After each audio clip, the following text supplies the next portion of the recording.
1, 2, 3, come on!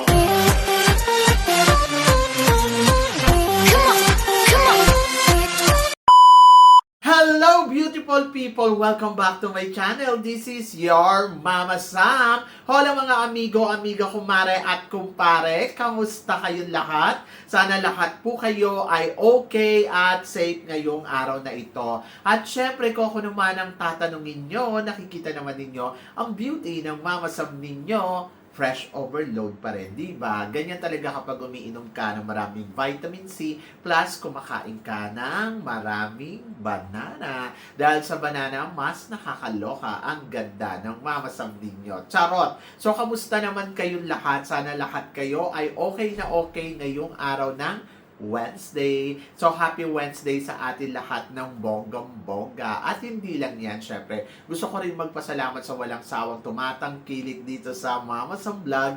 Araw-araw, lagi-lagi. Maraming salamat sa pagmamahal at support na binibigay ninyo. At hindi lang yan, syempre. Sa lahat ng makasolid na makamamasam dyan na laging tumututok dito, araw-araw, lagi-lagi. Maraming salamat guys sa inyong lahat. Kaya naman ngayong araw na to, marami akong hatid na chika sa inyo na talaga naman, oh my gosh, magtataas ang kilay ninyo ng bonggang-bongga sa mga pag-uusapan natin ngayon. Kaya guys, wag na nating patagalin ang ating mga chika. Para sa una nating chika, syempre ito nga, pinag-uusapan ngayon, Mr. Arnold, may bagong pageant. Ito nga ay Miss Enter Global Philippines. Di ba? Ang bongga. So, ito yata yung kapalit ng Miss Grand Philippines. Ang Miss Enter Global Philippines. So, ngayon, hindi ko alam kung magkakaroon siya ng pageant para dyan o mag-a-appoint lang siya ng girls. Di ba? So, ang masasabi ko dyan ay at least may nakuha kagad siyang kapalit. Ganun naman pag may umaalis, sabi ng ganun, may mga papalit. And then, alam niyo sa totoo lang, ako naman kay Mr. Arnold, okay naman siyang humawak ng mga girls na alam mo yon na mga ipinapadala niya sa international pageant. Pero kasi sana, alam mo yon magkaroon din siya ng pagtututok. Paano ba uunlad din yung mga girls na lumalaban sa international stage or yung mga lumalaban sa national pageant para magkaroon pa ng more interest. Kasi para, alam mo yon lahat panalo, lahat win-win, hindi yung parang, okay, dito winner ka, dito winner ka. Hindi ko alam kung paano yung patakaran ni Mr. Arnold pagdating sa mga winners niya. Wala naman kasi talaga akong alam at hindi ko siya tinatanong. Pero nandoon ako na marami akong naririnig na sinasabi, kesyo wala daw pa premyo, kesyo ganito, hindi ko alam. Pero kasi parang siguro may agreement sila kung paano gagawin kasi may mga per contra kasi. Yung halimbawa, nanalo ka tapos per contra ka tapos yung work na ganitong halaga. May mga ganon kasi dapat maintindihan natin yung kontrata nila Hindi po pwede yung parang okay, walang pa-premyo, kaya ayaw ng girls. Nakafocus na lang doon sa walang pa-premyo. Kasi halimbawa, guys, ganito. Si Mr. Arnold, ang kanyang agreement, walang pa-premyo. Pero, per invitation, babayaran ang candidates ng halagang palagay na natin 100,000. So, sa loob ng isang taon, kung meron siyang invitation na 25 invitation, sa loob ng isang taon, umaabot yun ng 2.5 million. So, mas mataas pa siya doon kung halimbawa bibigyan lang siya ng 500,000 or 1 million. So, kikita ng doble. So, parang feeling ko ganun yung mindset na ipinapamalakad ni Mr. Arnold. Pero hindi ko to sure. Kaya doon sa mga nagsasabi, wala naman kasi pa-premyo yung pageant nila. Pwede ba naman na wala lang silang kitain ng ganun-ganun lang? Diba? Syempre meron. Win-win situation sila dyan. But, hindi ko lang alam kung paano yung patakaran nila. Diba? So, yon. And then, dito naman sa sa Miss Enter Global, hindi ko alam yung pageant na to. Ngayon ko lang siya narinig. But, tingnan natin kung anong meron dito at kung paano to lalago sa pamamagitan ng pagiging national director ni Mr. Arnold. So, malalaman natin yan very soon, di ba? So, good luck kay Mr. Arnold. O, yan. At para naman sa sumunod na chika, eto nga, mainit na pinag-uusapan sa social media. Valerie West, Miss Global Philippines 2026, matutuloy ba ang laban niya sa Thailand? To be honest, ako hindi ko alam. Wala akong idea kung matutuloy ba. Pero may naririnig ako, may mga alam ako na ilan na sitwasyon. Pero kasi hintayin na lang muna natin yung pa-announcement ng kung sino man kampo ang mag-a-announce dyan. For now, nalulungkot ako sa mga nababalitaan ko, kesyo hindi matutuloy yung laban ni Valerie. Nakakalungkot sa part na magaling kasi si Valerie. At kahit ako, parang feeling ko, pwede nga siyang maging Miss World, pwede siyang maging Miss Global, and then sa Miss Global, malaki yung chance niyang manalo. Kaya lang, meron kasing insidente na nangyayari. Walang problema kay Valerie. Sobrang bait ng batang to. Na-meet ko to thrice pa nga. And then, sobrang bait talaga ni Valerie. Napakaganda, napakatalino, napaka-humble. Kaya lang, meron kasing handler niya na ayun yung may problema at naiipit si Valerie doon sa sitwasyon.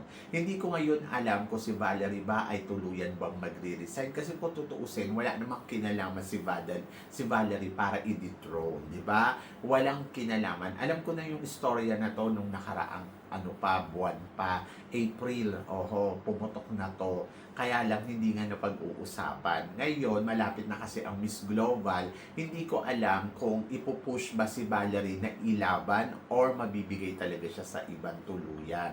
So ngayon, ang na lang, pinagre-resign yata nila si Valerie.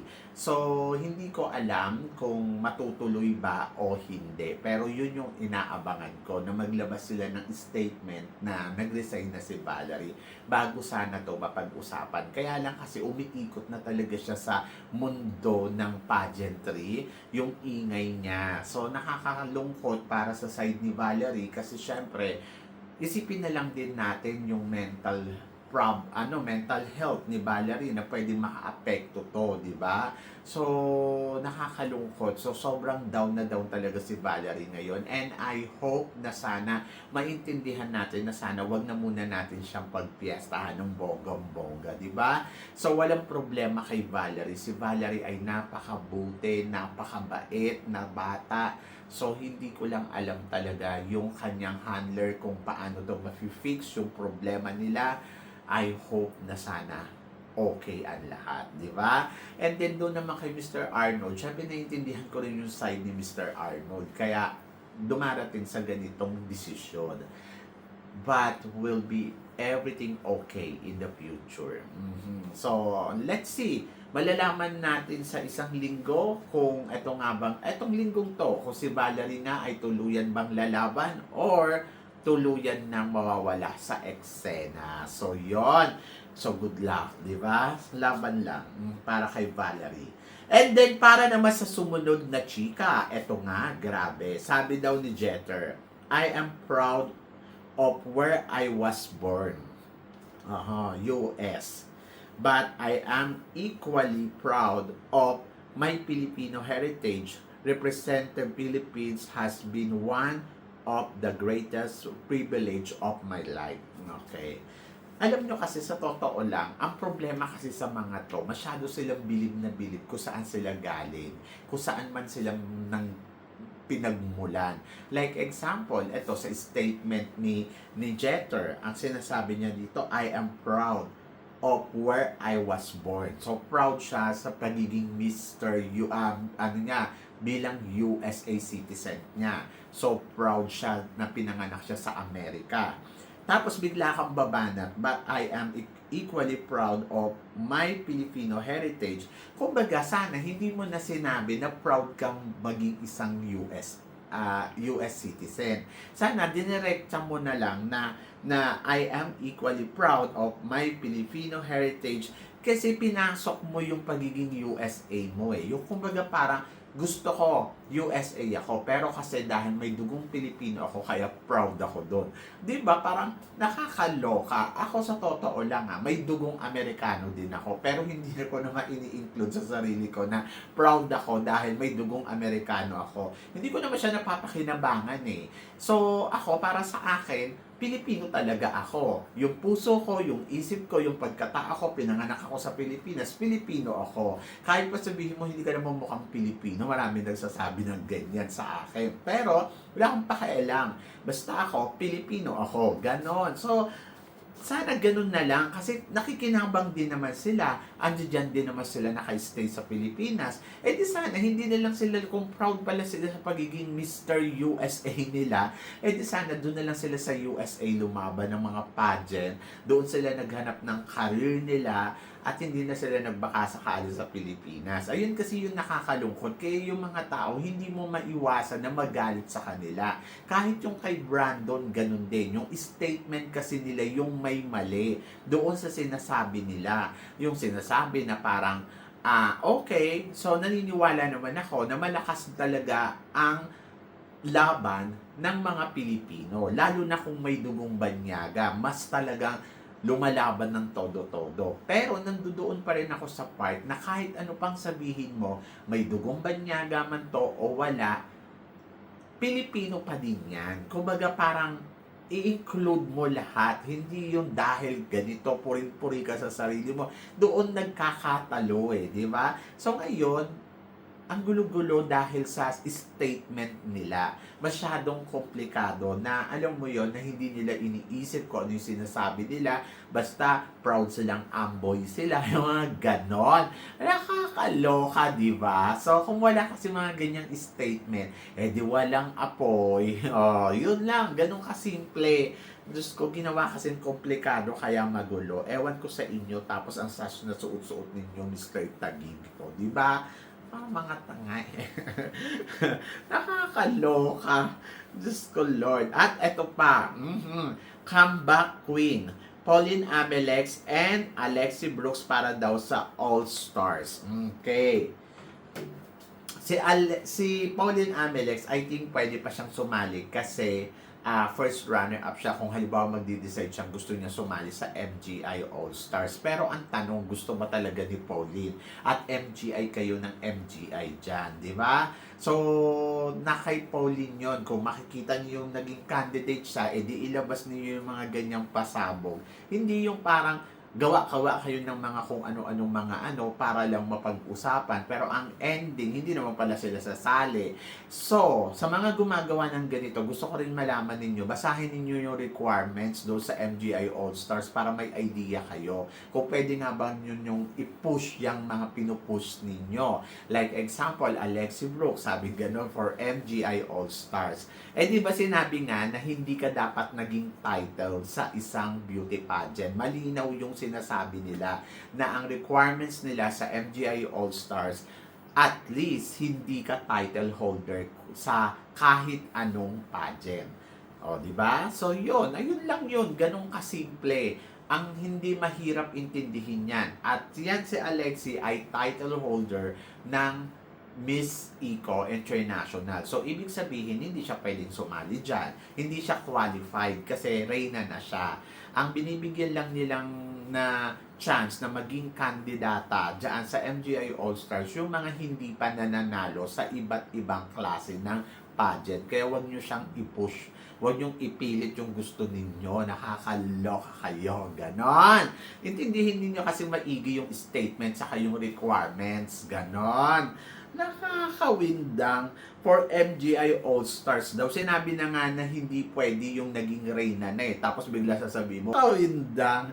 Pag-init tuloy ng ulo ko. Kasi sinabi na nga na hindi pwede. Ipipilit pa din.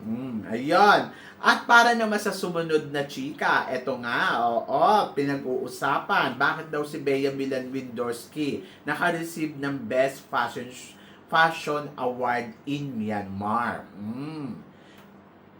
Guess lang naman daw. Kasi baka candidates din doon, kaya nabigyan ng special award. Actually, naloka din ako dyan. Bakit siya nabigyan ng special award? Pero, palawakin na lang din natin yung pag-unawa natin. Eh, di ba sabi nga ganun, passion statement. So, ibig sabihin, lahat nung naglakad doon sa red carpet nila, nagkaroon ng mga boto-boto ang mga tao doon or yung organization kung sino yung pipiliin nilang best fashion award, di ba? So, yon. Nakita nila siguro, pinakamaganda si Bea. Kasi naman, totoo naman, nakita naman ninyo, pinalakpakan si Bea ng bonggang-bongga na parang kala mo candidates ng Miss Myanmar. Pero ang pinaka-naloka ko doon, yung rumampa talaga siya ng bonggang-bongga. Agaw eksena. So, doon ako naloka na parang ate, anong ginagawa mo? So, yon. Anyway, siguro na overwhelmed lang siya at gusto niyang bigyan ng saya yung mga taga Myanmar bilang kinuha siyang guest. Pero in fairness naman, angat naman talaga yung beauty siguro ni Bea Milagwindorski sa lahat ng tao doon, di ba? Kaya siya yung nanalo ng special award na yan. Nakakalorky. Anyway, so congratulations kay Bea dahil syempre isang malaking achievement niya to. At syempre, achievement pa rin, di ba, na nakarating siya dyan sa Myanmar na inimbitahan siya. Hindi ko alam kung bayad or ano, pero ayun, nakakatuwa. So, nakaka-proud kasi syempre tuwang-tuwa sila kay Bea Milan at nakakataba ng puso dahil dito pa lang alam mo na, ay okay, panalo talaga yung kandidata ng Pilipinas. Diba? So, yon. And good luck kay Bea. Ang ganda-ganda niya kanina. Wala akong masabi kundi grabe, ang lakas maka-Miss Universe. Diba? So, yun. And then, para naman sa sumunod natin, chika, syempre, Atisa Manalo, hindi nagpakabog kanina sa eksena dito sa coronation ng Miss Myanmar. Well, ang masasabi ko, another nakaka-proud na Pinay beauty. So, sa history na nagiging hurado ang mga beauty queens natin, from Miss Universe Philippines, isa sa mga naimbitahan na ay si Celeste Cortesi, di ba? Si Celeste during Miss Universe Thailand. So, isa sa mga naupong hurado si Celeste Cortesi. Nagulat nga ako dun kasi parang, andito si Celeste Cortesi, kinuha nilang hurado. Kaya nakakatuwa. And then, pangalawa si Atisa Manalo from Miss Universe Philippines. Nakakatuwa kasi kanina, ang ganda-ganda ni Atisa. Ang ganda ng makeup, ang ganda ng ayos ng buhok, ang ganda ng suot. Pero meron akong nabasa na binodjak ni Atisa yung nagko-comment. Ano ba si Atisa? Parang may TV. To be honest, akala lang ninyo yun na ganun talaga. Pero pag nakita mo naman sa person, hindi mo naman siya mapapansin. At hindi yun yung maiisip mo na ganun yung kaha niya. Kasi maganda talaga yung shoulder niya. At maganda talaga si Atisa. Ang lakas nga ng loob nung mamuna sa kanya nung kung sino man yun di ba? Ang akin lang, bakit ba lahat na lang ng bagay pinapansin ninyo? Lahat na lang ng bagay nakikita ninyo, di ba? So nakakaloka lang. Parang nawindang lang talaga ako. Pero nawindang ako kasi ang ganda-ganda ni Atisa.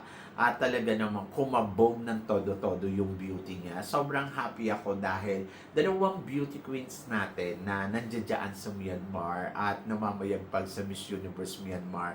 Bea Milagwindorski, Diyos ko, sobrang panalo. Yun nga, para sa akin, sobrang honor natin na naimbitahan tayo dito sa Miss Universe Myanmar at naging example nila yung mga beauty queens natin katulad ni Atisa Manalo, Bea Milagwindorski, and then of course, nakakapagbigay ito ng inspirasyon sa mga candidates na lumalaban dyan sa Miss Universe Myanmar at hindi lang sa Miss Universe Myanmar, kahit sa mga tao dito sa Myanmar. Kaya natutuwa ako dahil opportunity din to ng ating mga reyna na maipakita nila kung ano ang merong ganda ang Pilipinas, di ba? Pagpunta pa lang nila dito, alam mo yung ramdam mo na parang wow, dala-dala nila ang buong Pilipinas. And then of course, nakaka-proud. And then maraming salamat syempre sa Myanmar community or sa Myanmar organization sa Miss Universe Philippines kasi syempre naalala nilang imbitahan ang ating mga reyna. Diba? So, yun. So, nakakataba ng puso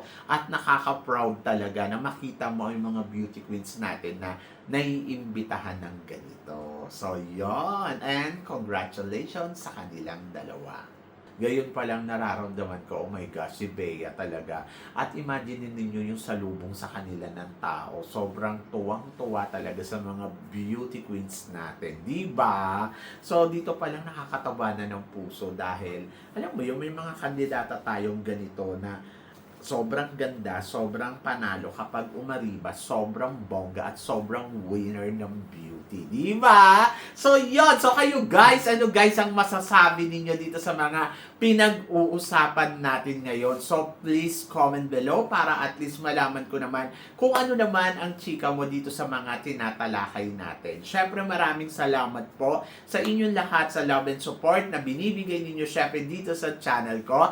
At sa mga hindi pa nakaka-follow at nakaka-subscribe, please don't forget to click like and subscribe my channel at i-click nyo na rin po ang notification bell to more updated syempre sa aking mga chika. Sabi ng ganon, always keep smiling and laban lang. So guys, hanggang dito na lang. Hanggang sa muli natin chikahan. See you tomorrow. Thank you guys!